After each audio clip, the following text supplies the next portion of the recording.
This episode of the Coarse Grind Podcast has been brought to you by Central Sports and Graphics Incorporated, family-owned and operated screen printing and embroidery business located in a historic storefront on Old Berwick Road in the heart of Espy. They've been doing screen printing for over 20 years. They have high-quality product at a low price. Be sure to check them out. Central Sports and Graphics Incorporated, 570-784-1212. Now, on to the show. Hey everybody, this is David Page. I'm the guy who created Diners, Drive-Ins, and Dives. My new book is Food Americana, and you are listening to Sean Rossler on the Coarse Grind Podcast.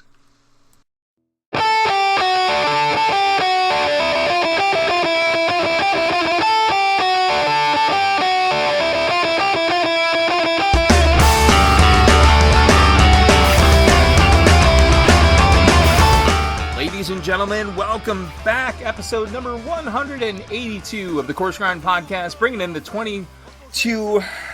I cannot believe it's 2022, but it's 2022, right? That T-O joke. Get it? I'm a dad. With you as always this evening, host, creator Sean Rossler. How is everyone doing this evening? Episode number 182. New year, new me. Back in the chair, back on the mic. Happiest of New Year's to you all out there in podcast land. It's been a hell of a ride to get here, hasn't it? The holidays, the economy, uncertainty, more Greek letters than you can shake a stick at. Thanks, COVID. And yet here we are on the other side. Kind of, sort of. You get where I'm going. Present accounted for. And if you're in and around Bloomsburg, you can say that you're now blessed. Why, you ask? No, this isn't a religious plea to donate money, but hey, if you ever want to, I'm here for it. This is a religious experience of the culinary type. From a restaurant opened up right smack dab in the middle of COVID. And spoiler alert, it's working. And the mastermind's here to tell us all about what makes it work. Tonight's guest has, as he put it, has been cooking for the last 8 years, and it's always been something that keeps him constantly searching for more knowledge. From an upbringing in a Ruby Tuesdays as a way to make some money, he went to Philadelphia and worked with Chris Kearse, where he was taught beautiful food and learned an absurd appreciation of food and its intricacies, all the way down to the smallest ingredient. He's come to care for food in a way this area has never seen before, and I mean that. I've been there, had it, and I'm just getting started in showing them. He's speaking, of course, of the newly opened, ever infamous, in the best possible way, Fourth Taco. Young talent like this, a story like he's got, and the food he's creating, I'll just add, too, the audacity with which he's creating it. Birria Ramen, but this kid's crossing lines, ruffling feathers, and I'm here for every damn second of it. Let's go. Ladies and gentlemen, and everyone in between, my guest this evening, the taco dude behind the Taco Pass at Fourth Taco in Bloomsburg, Pennsylvania, the Tanner Dilg. What's going on, dude? Hey, Sean. Thanks for having me on tonight. I really appreciate the chance to talk with you. Yeah, of course.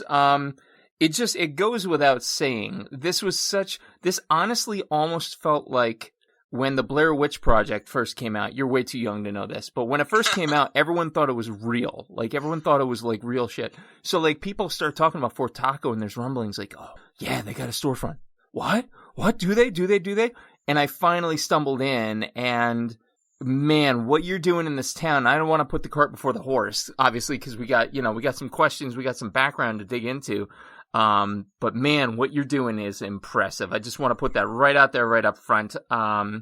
Folks new to the program, folks with terrible short-term memories like yours truly, starters, mains, and afters. Starters, we're going to talk about where the guest in question has come from, what brought them to do what they're doing, what brought them to Ruby Tuesdays. I'm interested in knowing that story. Mains, we're going to talk about what they're doing now. Like, what is it that's keeping them moving? And finally, afters, a little bit more irreverent, a little bit more off the cuff, but no one has been profoundly injured in 181 episodes, so I don't see that happening tonight. So without further ado, the Tanner Dilg, man, talk to me about where and what you grew up eating. Oh, wow. Grew up eating? It's as plain as can be, man. It's always the case, brother. Go at it.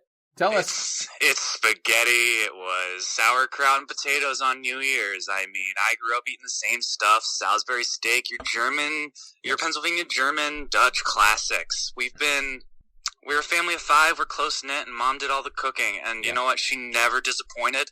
Mm-hmm. It was always tasty. It was always good. It was always something that I went back for. And I think that's a huge part of why I love food the way I do. I mean, when I was younger and I had my accident and I was in a coma for a while, I woke up and I was on a feeding tube in support, and I wasn't able to enjoy food for the first time in my life when I was 5 years old, and that never sat right with me. So I remember begging and pleading for the doctors to let me eat, and I finally got through to them. Dude, that's awesome. It's funny the moments that we realize that food is so valuable to us, right? And it's typically in those moments when we can't, when either someone passes, we're hurt, it's the story of the last meal. People are on death row. What's their last request? A meal, right? So like that's the gravity food carries. And here you are playing that way forward. And again, I can't wait to hear of the evolution of how that went. But these German roots you talk about, I think folks from Pennsylvania, myself included, I get that. So you're local to the area here, Tanner? Born and raised in Bloomsburg my whole life, yeah. Born and raised local townie, as we college kids would call you. But now that we're townies, I can't call you that anymore. That's like making fun of my own. Incredible. And those German roots, I think it's so funny how quick people are to kind of like poo-poo them away. But there's some, I think if you look up comfort food in the dictionary, man, German, like genuine Pennsylvania German/Dutch offerings have to be high on the list. Would you not agree? I would 100% agree. I mean, they brought things to they brought acidic flavors and pickled flavors to an area that probably had never been, when being one of the first 13 colonies. I mean, we didn't have all of these near delicacies that we just consider hodgepodge today. Yeah. They really brought a lot to the table in the terms of balancing out diets with acid and undertone flavors of just bright, pickly goodness. Yeah, and so now as I'm looking down your menu on a browser, I'm like, oh, that's where he's pulling that from. But we'll get to that in just a minute. So as a young kid, it sounds to me like you were pretty adventurous as an eater. Oh, yes. Yeah? I grew up with a garden in my backyard, and I swear to you, I would go down there and pick an apple or pick a tomato off of the vine and eat it like an apple. I was constantly curious about food, what it tasted like, why it tasted that way, what does it taste good with. Yeah. I mean, it's one of those things where early on, like somebody's gonna be like my middle would go out and he'd pick mint and he'd chew on it in the garden. I'm like, what are you doing? And then ends up cooking alongside of us. Actually the oldest brother too does the same thing. So I mean, I think the signs are there early on.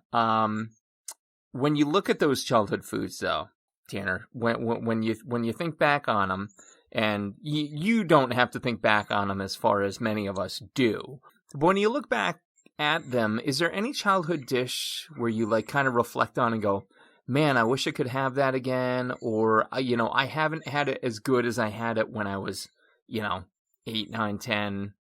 Absolutely, and I think about it every year around this time. What's that? My grandmother, my dad's mom, made this incredible sour braten. It is a brined beef cooked with ginger beer and just an incredible delve of flavor. It's punchy, it's sweet, it's sour, it's meaty, it's savory, it's everything you'd ever want. And gosh, did I just never ever recover from having such an incredible meal right in the age where I was able to figure out that I loved food. Nice. And I just haven't had the same ever since. I mean, she's still around and she still tries, but there's just something about that memory of sitting next to the fireplace. That era. Chowing down. I get it. Man, I hear you. That's awesome. So it sounds to me like food was kind of I shouldn't say kind of, what am I doing? It was a central part of your upbringing, from that German-Dutch origin. Who would you say, if you had to name one, was your greatest culinary influence? Bobby Flay without any hesitation. I swear to God, dude, I'm gonna text you a picture of the anti-Bobby Flay poster behind me. Are you serious? All right. I'm gonna parlay my judgment. Him and Morimoto made up, so I'll let it go. Talk to me about why Bobby Flay. Before I knew anything about food, before I even knew that what good food was, who was it there on the TV? Every time I turned on the Food Network channel, anytime anyone ever talked about culinary, it was always Bobby Flay. In my 8th grade FCS class, yeah, I swear to you, they called me Bobby Flay. Oh, I love that. I was winning blue ribbons at the Bloomsburg Fair for pickled vegetables and pies and desserts. I mean, a red ribbon here or there, but man, was that name brought up every day along my interest in culinary. And it wasn't until I really understood the realm of food that Bobby Flay, while a great TV personality and probably a very, very, very well thought out chef, is not who I would say I admire today. All right. Well, okay. Fast forward. I'll go a little off form here. Fast forward. Who's your North Star?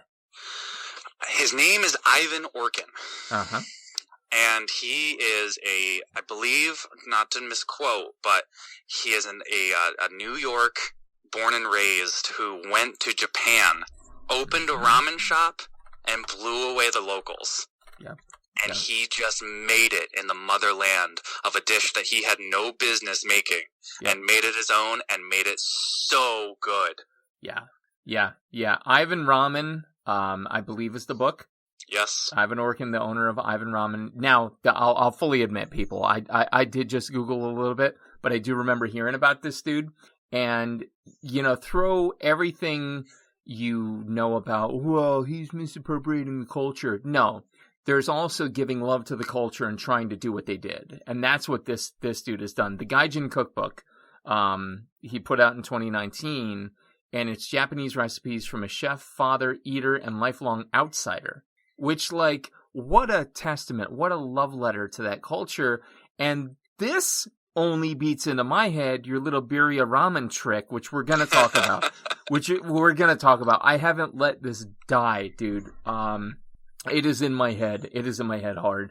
But before we do that, so we determined past greatest influence, current greatest influence. What a great influence to have, honestly, Ivan Orkin. And truth be told, the whole Iron Chef beef is well behind Morimoto and Flay. So I let it go. I would agree, hey, you know what, great TV persona, but, probably not, a young, talented chef like yours, North Star at this point.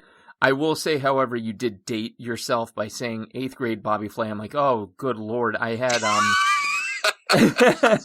I had David Rosengarten, who was one of the original hosts on the Food Network in 92 on the show way back when. So, he was he wasn't the first one, but, as far as personas go, we're about 20 years apart, kids. So, no, probably not 20 years. That might be a stretch, but so we've got your past, we've got your present.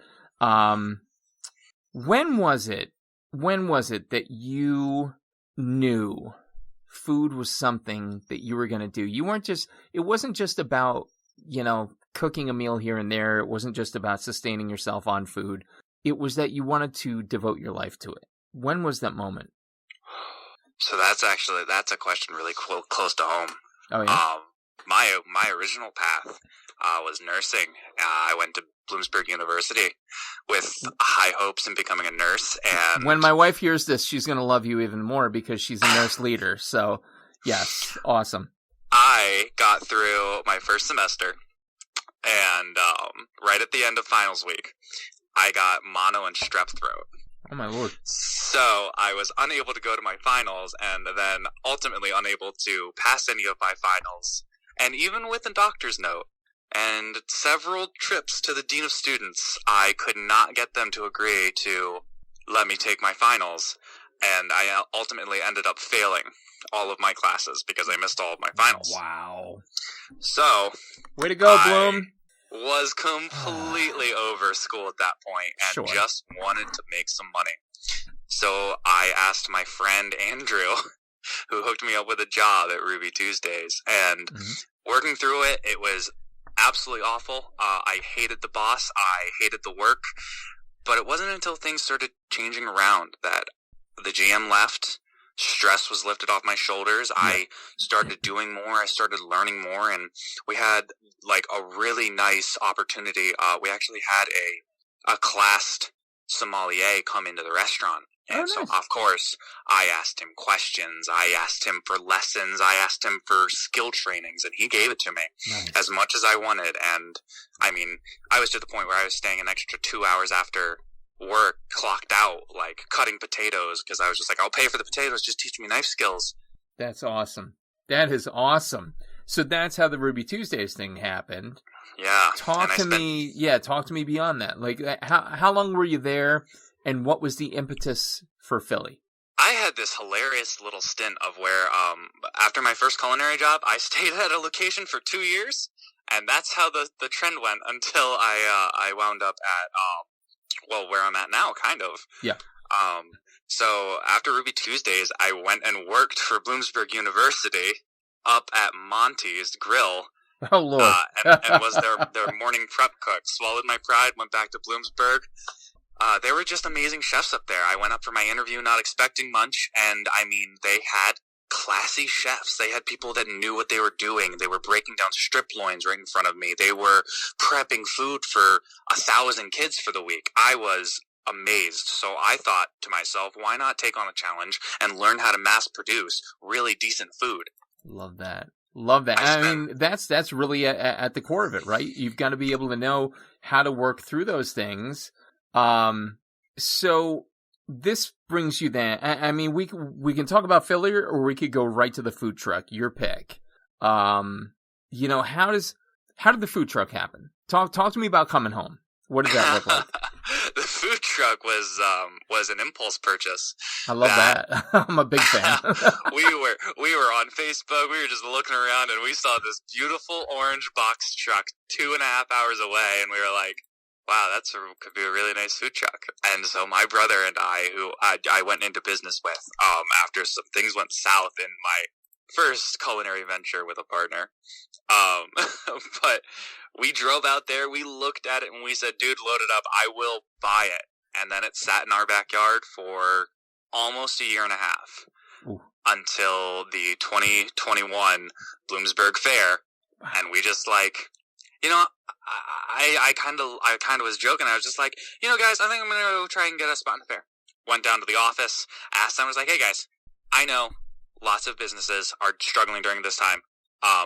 If you have any open spots, please let me know. Mm-hmm. The next day I went down there. Hey, you got any spots? No, we'll let you know. The next day I went down there 4 or 5 days in a row, and I said, give me a spot. Give me a spot. 3 weeks before the Bloomsburg Fair, and they gave me a spot, and the truck had nothing done to it. Oh my God, dude. So my brother, my dad, and my other brother, Trevor, we tore that thing apart and put it together in 3 weeks in order for the Bloomsburg Fair to operate. Wow. In the most absolute beautiful catastrophe you could ever ask for. I mean, dude, that's I don't typically like to use the phrase perfect storm, but I mean, if there ever was one, that might be it. If I had to guess. So that's the food truck. The food truck goes around. You get a following. Apparently a very fervent, borderline rabid, I mean that in a good way, following. Now the storefront. What's going on? How did that happen? You know, when I mean, bless his heart, Zapata, yeah, he was in there, and like COVID hit, he had twins, he did great things. I mean, I have heard nothing but great things about his food. I've never gotten the chance to partake myself. Yeah. I'm usually pretty busy. Yeah.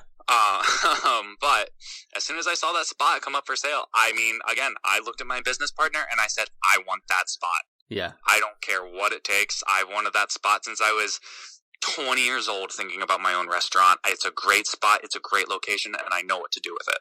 I love that. How good of a local boy does good story is that? And now you're in there, and I could go on about it, and I encourage everybody to go out, forttaco.com, check out the menu, Fort Taco on Facebook, check out the menu, check out everything, check out the food porny pictures that are out there, and they're amazing.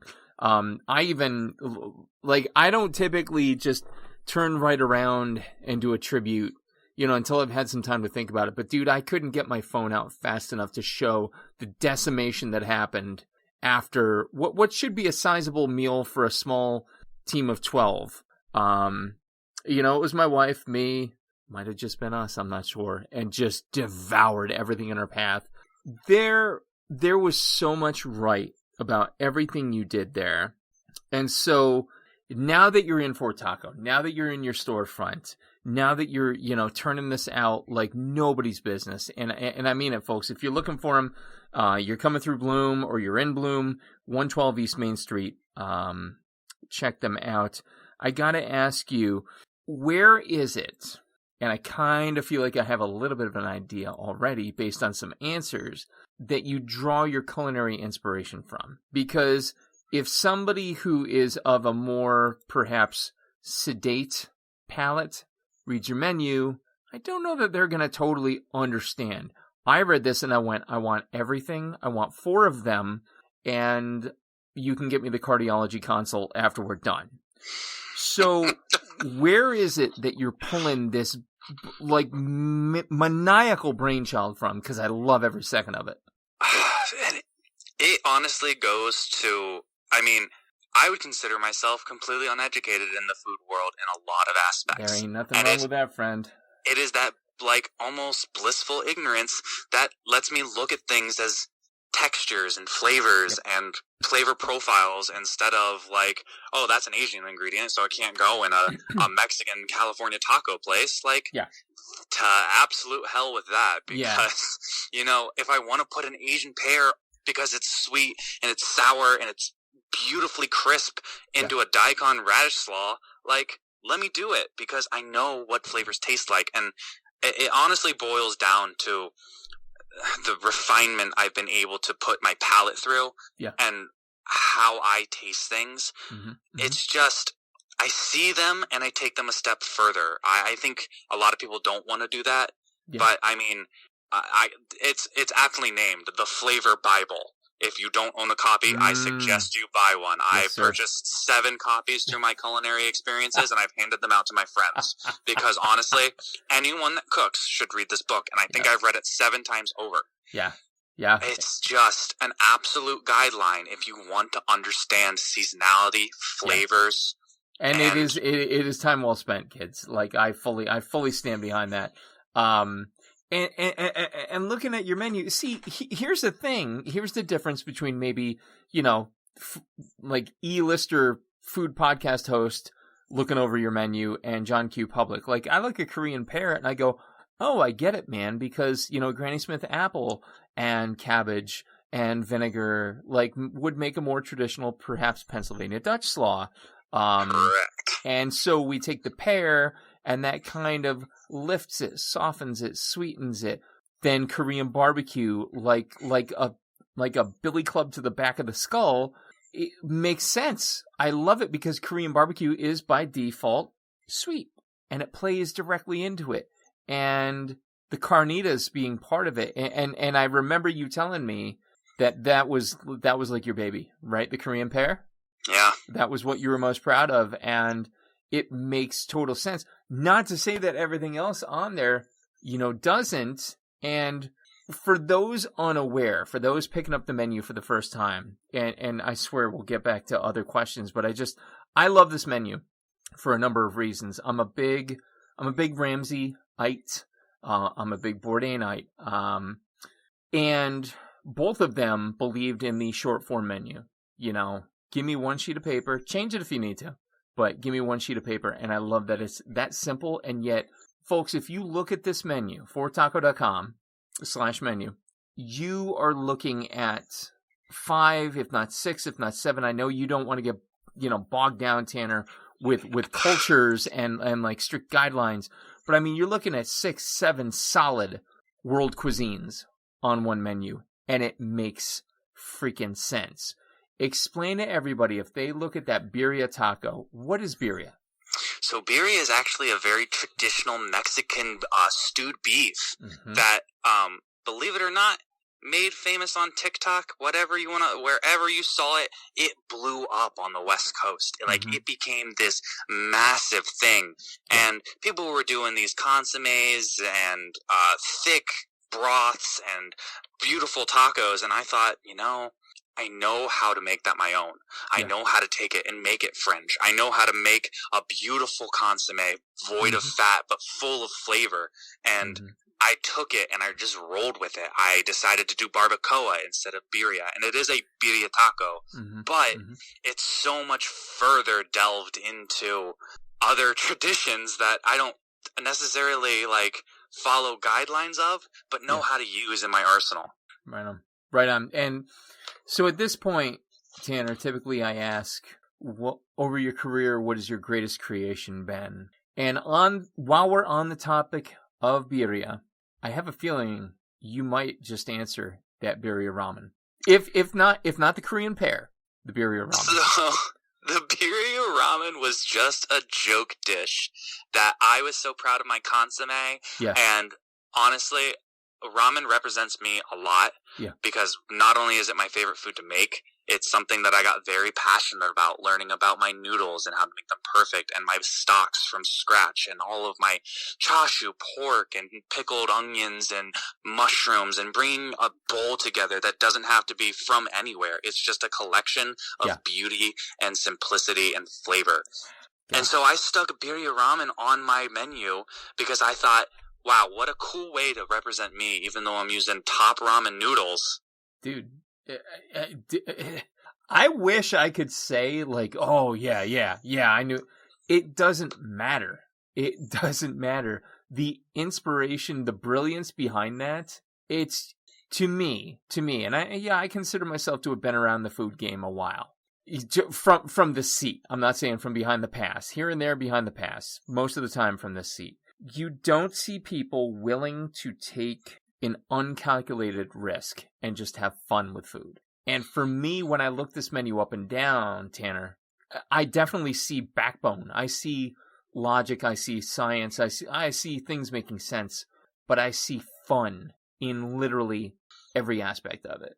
Well, if you love the menu so far, I cannot wait to unveil the next couple of items. I just heard you rolling on about chashu and this, and I'm like, dude, is he rolling out another ramen and another freaking chalupa to go with it? Because if he is, I'm there for it.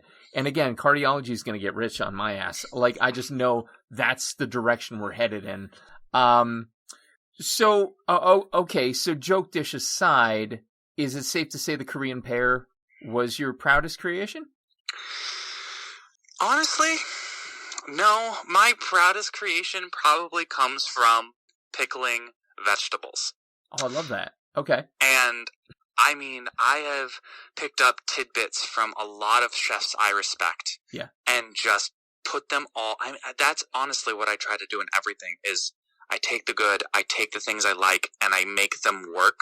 Yeah. It's just stupid stuff like pickling things with bay leaf maintains structure to give you a better pickle. And there's just 10 to 20 to 30 different steps like that in a recipe that makes things so beautiful. Unreal. This kid. Oh my God. See, and I know pickling goes deeper than just, hey, I'm going to go to the store and buy a jar, honey, and they're all cucumbers. I get that. But to hear you talk about it like that, so is that what we're looking forward to in the next iteration of the menu? More pickles? Different pickles? Oh, definitely more pickles are to come, but I'm going to do some plays off of a Philly-loved classic, and I definitely want to utilize my barbacoa beef some more, so look out for those. I love that. Okay, so let's pick Tanner's brain a little bit here. We know what's going on, man. fortaco.com on Facebook, 112 East Main Street here in Bloom. We know what's going on. We know he's got it moving. I got to ask you some kind of food industry questions, because obviously you're in it now. You're a player in the game.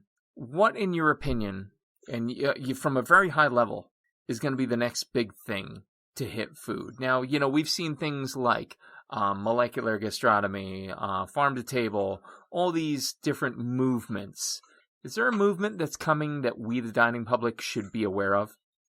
So that is a very interesting question for our area especially. So, yeah, true. I mean, we as culinary delvers look into other areas, and we can easily see that our area is 10 years behind, maybe even 20 years behind someplace like Philly. Yeah. I haven't seen molecular gastronomy popular anywhere, but you know what? If you brought it to Bloomsburg, it would probably blow people's minds. Oh, look at this. Liquid nitrogen. Don't freeze your tongue. Cool. Got it. Okay. Exactly. Yep. You want to blow some liquid nitrogen smoke? Let me dip a graham cracker and throw it in your mouth, and all of a sudden it's you're a crazy. dragon. I'm blowing smoke. And food is cool, and it's awesome that people get to discover it. As far as the next big thing on a level that we haven't thought of, oh God, I hope it's some form of sustainable protein. I want to see. I mean, we already do get to see it in reconstructed soy proteins and tasting like beef. But I mean, I've had a burger served to me that was 0 meat, 100% vegan, and dude, I never would have even thought for a second that it was not beef. Yep. I think a sustainable meat market is on its way, but I'm also the first person that says, yo, you want to go get some steak? I'll be like, absolutely, I want to go get some steak. Yeah. Again, balance in all things. Like we've got to be able to have both sides of it, but we have to stop leaning so hard on the one side, which is hey, how many chickens can we produce in this building, in this 1 foot by 1 foot shack? Let's make 100 chickens happen. That's not good for anybody or anything. So I think that balance, I think that's a great point. That sustained protein would help bring that balance to the front.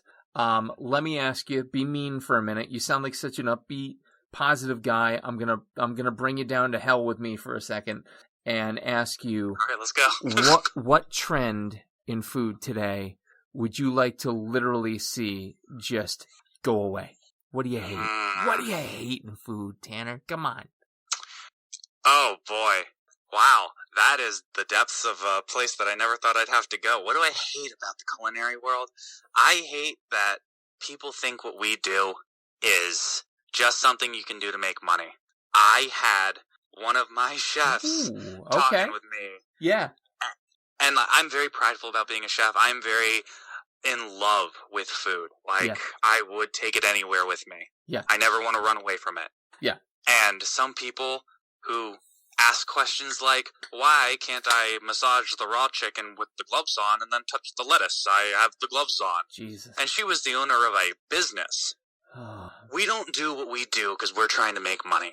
Mm-hmm. Is it cool to make money? Sure. Yeah, whatever. I want to make sure people are happy. I want to pay my employees really well. Yeah. But I'm there for people's reactions like yours. I am there to make someone smile with food that day. If that's all I accomplish, then that is a day worth going and making food for. All right. You know what? I typically wouldn't let you off the hook for that. I'd ask you to pin something to the wall that you don't like, whether it be avocado toast or some other stuff like that. But you know what? That's such a borderline altruistic answer. I'm going to let you slide. I'm going to let you go on that because I think that's a great point. And it's so funny too because, people ask me about doing the show. They're like, oh man, you must be making money off ads. I'm like, nope, don't care. Actually, I don't even break even, and I don't care. That's how much I love it. I go out and I volunteer to cook these events over in the Hudson Valley with Grill Bitch from Kitchen Confidential, Beth Aretsky. Just because I love it, and people think I'm half nuts for doing it, but it's like, no, you either love this or you don't. And if you love it, you never have to explain it to anybody else who loves it. Full stop. So I am, for the first time in the show's history, 7+ years, almost 8. I'm going to let you slide on that. You earned that one, my friend. Thank God, because I really didn't have an answer. I know. You're so nice. You're so nice. So I've got to jade you. We have to hang out, and I'll get you jaded. The next 6 months, that's my goal. I'm going to, come down to the store and be like, hey, you know what I heard? Here's what I heard about the food. Yeah, and they don't like you. So there. And then I'll run out and I'll leave you to think about it. Take me down a few notches. Yeah, I'll be like, one of these days I'll come in, you'll be wearing mascara and all black and be like, I hate the world. I'm like, good. There we go. Got him. Right back to my life still weird. Yeah. All right. So we talked about the present. We talked about the amazing presence that is Fort Taco. talk to me about, and I know for a fact, just from the energy in your voice, man, you've got the 5-year plan. What does 5 years look like from now to then? So in 5 years, I mean, I want Fourth Taco to be just a staple of this town, but beyond that, I mean, I want to take it to other places. I would like to have 2 Fourth Taco food trucks going at opposite ends. I want people to taste the food. I want people to experience it. But more importantly, I want to put Bloomsburg on a map that they haven't been a part of in probably a while. Yeah. I want to put 2 to 3 different concepts in this town. I want to show people that I'm not just tacos. Yeah. I want to show them that I'm so much more. And though I won't never touch on pizza because, you know, I really respect the pizza game. I don't got it. Yeah. It's part baking and I ain't got it. It's good to know your boundaries, man. Good to know your boundaries. But there are so many things I want to show and experience with this town that I've been in my entire life. Yeah. Yeah. And I just want to see the people get excited, you know? It's here for you, dude. And you know, it's fun. It's so funny, actually, that not 2 episodes ago I talked to Russell from Russell's. You know, the interview that I had long pursued, no joke. And you know, we're talking about the early '80s and everything, and you know, that was a boom, man. That was a boom, and I think like, hey, look, you're positioned.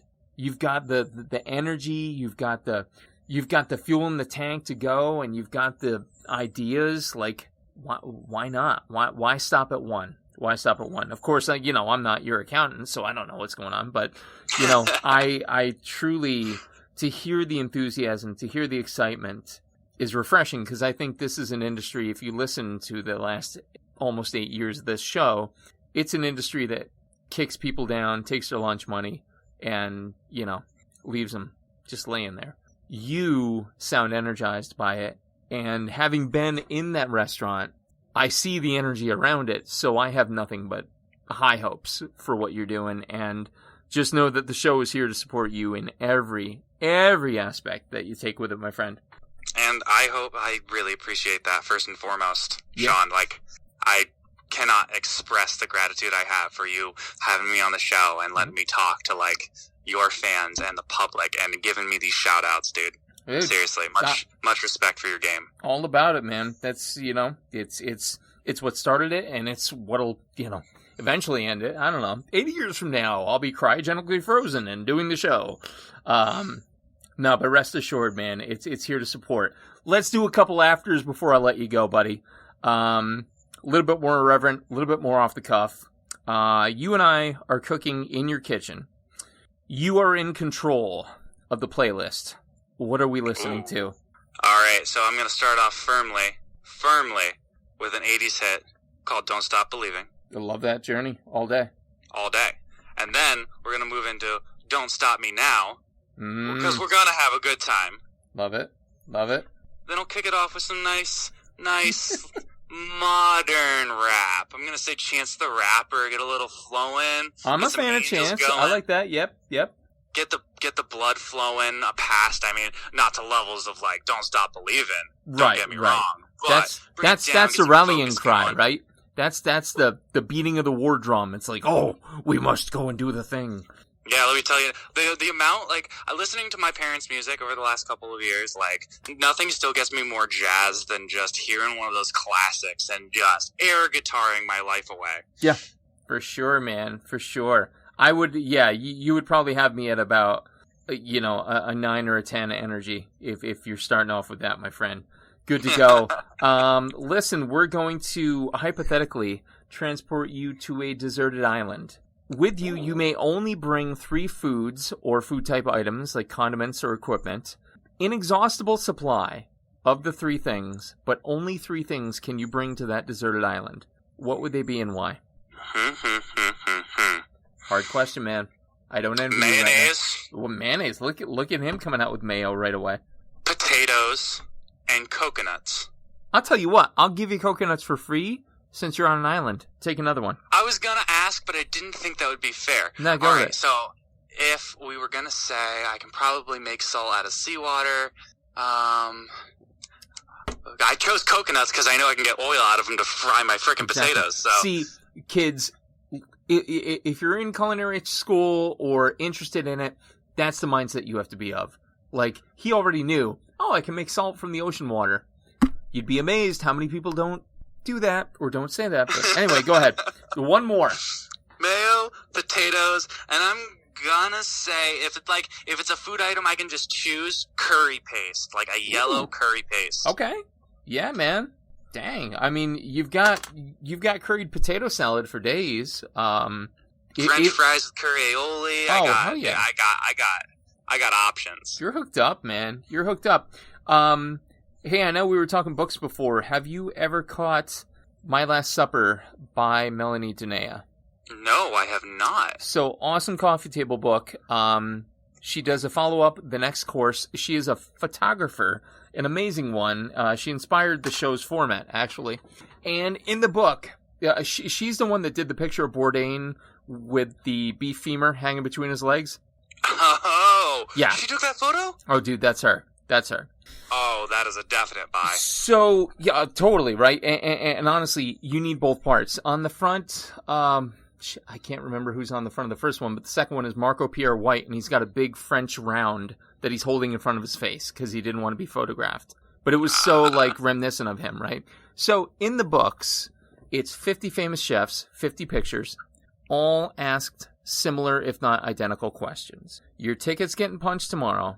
Tonight's your last dinner. What are you eating? What are you drinking? Who's there? And what music is playing? So I ask you, Tanner Dilg, tell me about your Last Supper. Man, the only people that I care that are there is my family. Love it. Love it.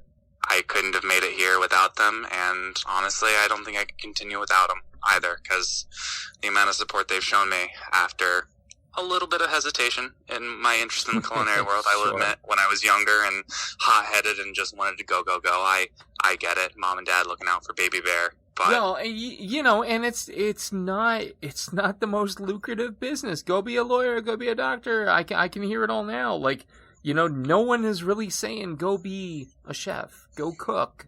And yet when you do and you find that passion, I'm buying you time, by the way, for what you're eating and what you're drinking and what music is playing. When you find that, though, and when they see that, when they support you, you can't find a replacement for that. No way. No how. And by the way, your dad is an awesome human being. Met him, talked to your brother at the register. Like, the family vibe is strong at Four Taco Kids. So, all right, enough of the sappy shit. What are you eating? I am eating nachos, dude. Oh. I am eating balls to the wall, piled high, no olive nachos, my man. Nice. Queso Dude. Blanco piled high with avocado and beans, man. Oh my god. Absolutely. I'm there for all of it. What's the beverage of choice? I want to say White Russians, but mentally thinking that way through my mouth is not very pleasing. So I'm going to go with rum and coke, dude. Rum and coke. Rum and coke and nacho cheese sauce. I mean, divine. Yeah, I mean, White Russian and white cheese sauce might be a little much. I'm just going out on a limb there. And if you could have anybody playing in the background, like live, living or deceased, who would they be? My favorite band? Mm-hmm. Tonight Alive. I'm listening, never heard, but interested. So they are a pop-punk band, and the lead singer, Jenna McDougall, is from Australia, I want to say, and she has a beautiful voice. And she did an acoustic version of my favorite album of hers, and it just is soothing and beautiful and sappy, and it's just me to a T, my man. I love it. I don't think there's a word to that album I don't know. Oh, I am checking that out hardcore. Because I'm all about that vibe. I'm all about that uppy, like make me feel something when I listen. She does it, and she does it well. I love it. I love it. I'm going to check them out. Tanner, last question. Shortest, simplest, most complex, all in one. What's food to you in a single word? Not to use a pun here, but hunger. It keeps me hungry in every sense of the word. I love that. And that's honestly, without going back and checking, that's a unique answer. No one's answered that in 182. So that's a really cool way to look at it because, yeah, and just listening to your hunger for it, to your drive behind it. I mean, that's what it's about for you, yeah? Yeah. I love it. Love every second of it. Tanner Dilg, Fort Taco, 112 East Main Street in Bloomsburg, FortTaco.com, Fort Taco on Facebook. Be sure to check out the food truck coming in Danville in, spring of 22? Yes, sir. Beautiful. I love every second of it. And I got to say, man, this has been an absolute honor. And I know our paths will cross again, hopefully multiple times. Maybe a live broadcast from your storefront, sir. I got a travel kit. Glad to do it. Now we're talking. Yeah, absolutely. We can do that. We'll talk off air. But my friend, an absolute honor. So appreciated. And please keep doing what you're doing because you do it well. Tanner Dilg, ladies and gentlemen. Thank you so much. Thank you. Ladies and gentlemen, this has been episode number 182 of the Coarse Grind Podcast. With me again this evening, the immeasurable Tanner Dilg of Fort Taco, FortTaco.com, Fort Taco on Facebook, Fort Taco located at 112 East Main Street in our dear Bloomsburg. Our producer, as always this evening, has been the lovely, voluptuous Johnny Leland Robinson, a.k.a. the Reverend Johnny Lamoria. Be sure to check out all his libertarian, artistic, and amazing happenings in the 18431. Next episode is going to be number 183. You will not want to miss it. Stay tuned.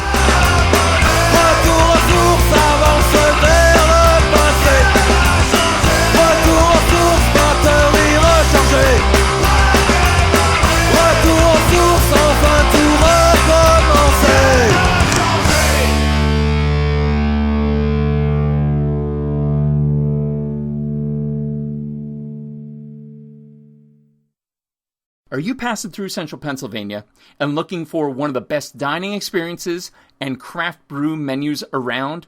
Look no further. Turkey Hill Brewing Company and 991 Central Road in Bloomsburg, PA has everything you could ask for and then some. Service, food, beer together. Unbelievable. Be sure to check them out. Call them today for reservations. 570-387-8422. Call today.